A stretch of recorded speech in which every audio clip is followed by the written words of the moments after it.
Ya, masih di Stand Up Comedy Indonesia.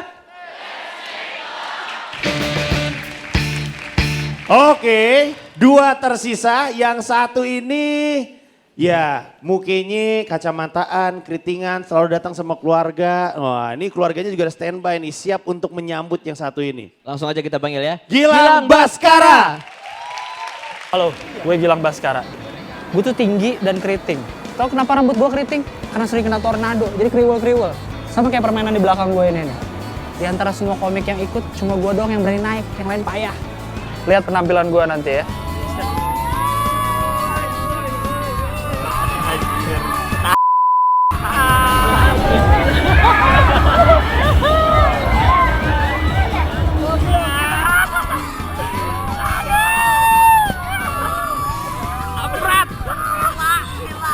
Lu megang kamera tuh barusan tuh. Iya. Kalau lepas gimana jadinya? Nggak lepas kok. Sekarang tema lu mana? Kok Iya, lu nggak gak ada bawa yang kain bawa. lain juga? Nggak tahu nih mana nih ya. Oh, mesti dipanggil Oh, mesti kelihatannya nih. dipanggil. Silakan.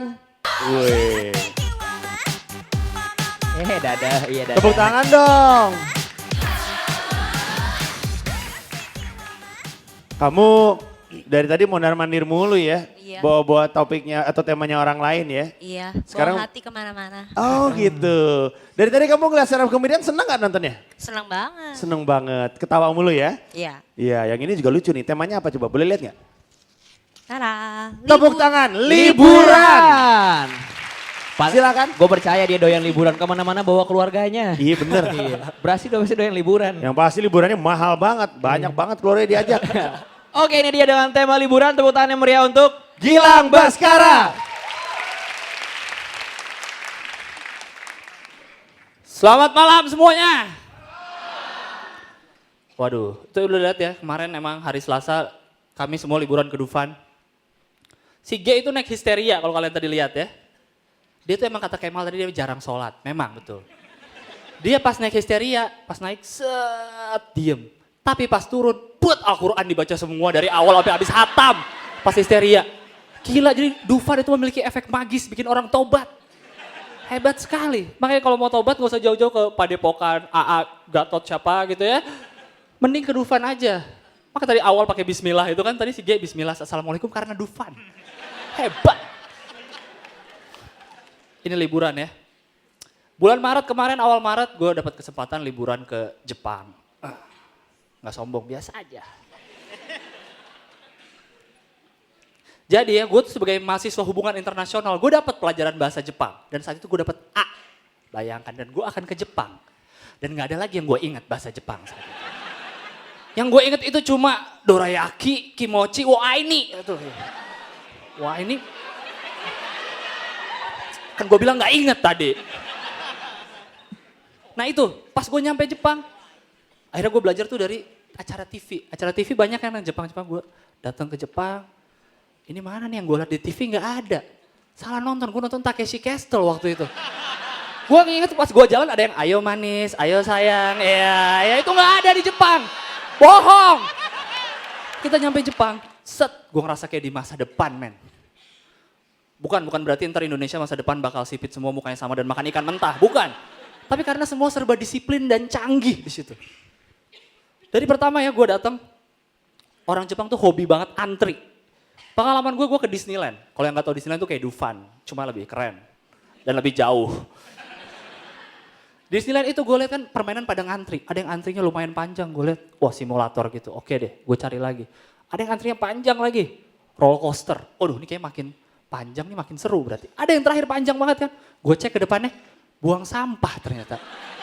Hobi banget antri. Pas gue lihat emang buang sampah di Jepang tuh gak kayak di Indonesia. Cuma dibagi dua biasanya kan tempat sampah. Ini ada banyak banget ada sampah. Entah sampah apa aja gitu. Organik, non organik, daur ulang, sampah masyarakat. Gue gak tahu lah apa aja dibuang di situ ya.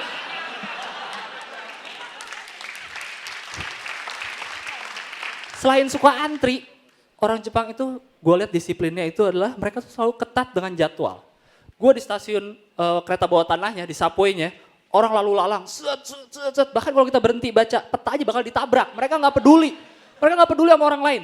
Pokoknya kayak kalau dari rumah, gue hari ini bakal dari rumah ke kantor pulang. Udah mereka nggak mau ke yang lain lagi. Gue nggak bayangin mereka jangan-jangan saking terjadwal mereka tahu siapa aja yang lewat depan mereka.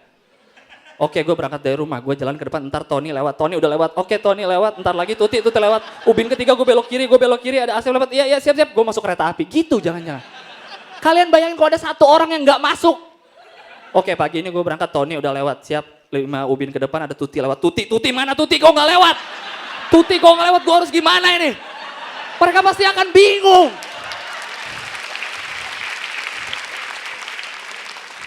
Setelah gue pikir-pikir, gue cari kan kenapa sih mereka kayaknya harus ketat dengan jadwal. Karena mereka tuh malu. Mereka itu malu kalau telat sekolah, telat kantor tuh mereka malu banget. Gak kayak di Indonesia. Telat sekolah, telat kantor santai kan gak malu kan. Malu cuma kalau telat 3 bulan baru malu. Bingung. Pas gue tanya-tanya sama orang sana ternyata emang udah dari SD. Pelajaran SD mereka itu paling awal adalah disiplin dan setia kawan. Pelajaran tuh nomor belakangan. Disiplin. Bahkan mereka ada namanya PR membantu orang tua di Jepang. Kalau di Indonesia orang tua yang bantuin anak yang ngerjain PR ya. Aneh. Jadi PR membantu orang tua itu dari gurunya dikasih, kamu malam ini mau apa? Misalnya mau bantuin ibunya masak, atau bantuin bapaknya buang sampah gitu ya. Tadi gue bilang Jepang itu disiplin dan canggih ya. Bagian canggihnya ini, gue lihat adalah, gak usah jauh-jauh lihat ada kucing, robot, punya kantong kemana saja gitu, nggak ada itu ya. Yang canggih itu jambannya. Jambannya canggih banget. Gak usah dibandingin sama Indonesia. Soal bersih udah jelas kalah jauh. Di Indonesia itu toilet tuh apa, jamban umumnya itu ya. Dia udah bau, kotor, bayar lagi. Gua aja dibayar nggak mau pipis di situ. Di sana udah bagus, bersih, nggak bayar. Pertama kali nyampe airport, set gue sama adik gue kan, adik gue cewek, dia ke toilet, mas mau ke toilet dulu, siap. Lama banget gue tunggu, pas balik-balik, udah pipisnya. Belum gak nemu tombol flashnya, gila. Kata adik gue adanya cuma tombol flashing sound, suara nge-flash. Buat apa coba suara nge-flash?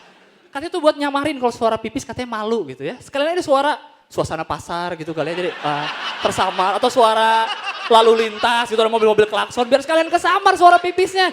Ini suara nge-flash, gak ada gunanya gitu. Tapi gue belum percaya karena gue belum nyoba. Akhirnya gue coba di suatu tempat toilet umum.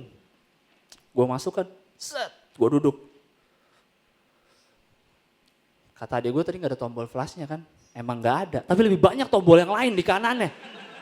Jadi flashnya itu mereka pakai sensor di kiri. Ditutup 3 detik, nge-flash. Gue udah norak banget. Ya. Nggak nge-flash dia, belum 3 detik. Di sininya tombolnya banyak banget. Biasanya di Indonesia udah ada kan toilet yang ada pancurannya bawahnya, udah ada. Itu juga sama. Tapi dia ada pilihannya. Mau buat basuh buang air kecil cewek, buat basuh buang air besar, ada tombol tekanan airnya, ada pilih airnya mau dingin atau anget atau panas. Gila ini keren banget.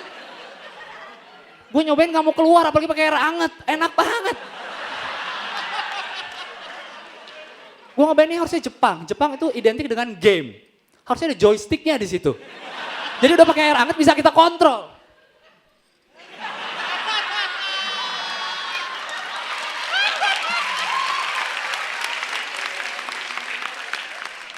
Itu surga, gue baru ngerasain surga di situ. Tapi ya kalau toilet kayak gitu ada di Indonesia ini bakal kacau. Kalau itu ada di Indonesia, dulu kita kalau mau pipis ada 1.000 nggak mau pipis nih. Mungkin sekarang harus ada 50.000 nggak? Lo mau makan di mana? Enggak, gue mau ke toilet. Pasti jadi mahal banget toiletnya. Belum lagi orang di situ suka buru-buru kan kalau lagi kebelet. Duduk gimana? Cet, pencet air panas, bayangin rasanya. Wah, bisa trauma psikologis dia nggak mau ke toilet lagi. Gue jadi geli sendiri nih. Dan kalau di Indonesia tuh kan belum biasa pakai pancuran ya. Pokoknya kalau seorang Indonesia duduk, harus disesuaikan dengan keadaan di Indonesia. Pas duduk, udah selesai, ada tombol buat ngeluarin gayung. Ceret, ceret, gayung. Masih belum bisa juga, ceret, ember. Ceret. Masih belum bisa, basuh juga. Pencet, bu, udah bu, tolong bu, bersihin. Panggil ibunya.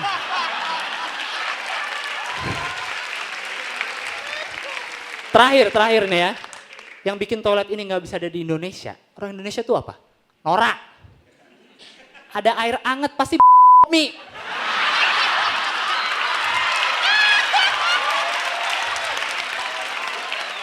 Diseduh sama dia di toilet. Ada orang gedor. Mas, buruan mas. Bentar, ini matangnya 3 menit. Selamat malam, nama saya Gilang.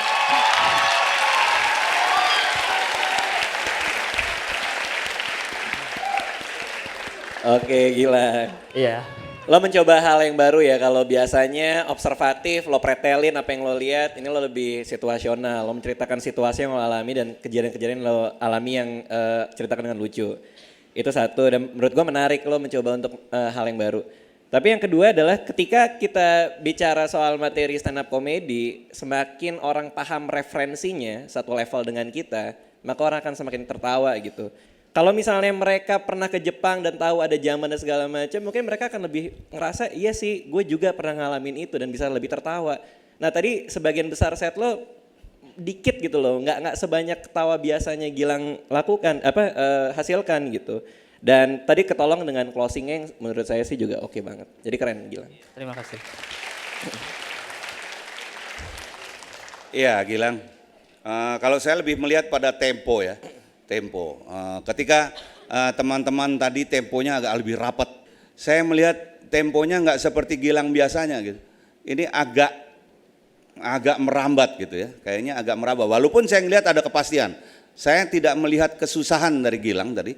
Artinya ada tersendat apa sekali, saya nggak melihat itu sama sekali. Saya tadi melihat menikmati sekali, bahkan santai kayak gitu. Klimaks dari yang Anda tutup tadi bagus banget, dan langsung Anda tutup tanpa babi bu lagi, dan itu keren banget menurut saya. Itu menolong sekali dan kompor gas. Terima kasih. Oke Gilang, saya juga setuju sama Dika yang tadi Dika bilang kalau joke yang kamu keluarin memang mungkin tidak semua orang mengerti. Ada yang pernah ke Jepang tapi belum pernah mencoba hal itu gitu. Jadi ya so-so tapi cukup menghibur. Terima kasih. Yuk tepuk tangan untuk Gilang Baskara. Gue bahasa Jepang cuman ngomong ite, nah gue cuman tahu itu doang sih. Berapa lama lu di Jepang? Seminggu kira-kira. Seminggu. Tepuk tangan untuk Gilang Baskara. Terima kasih.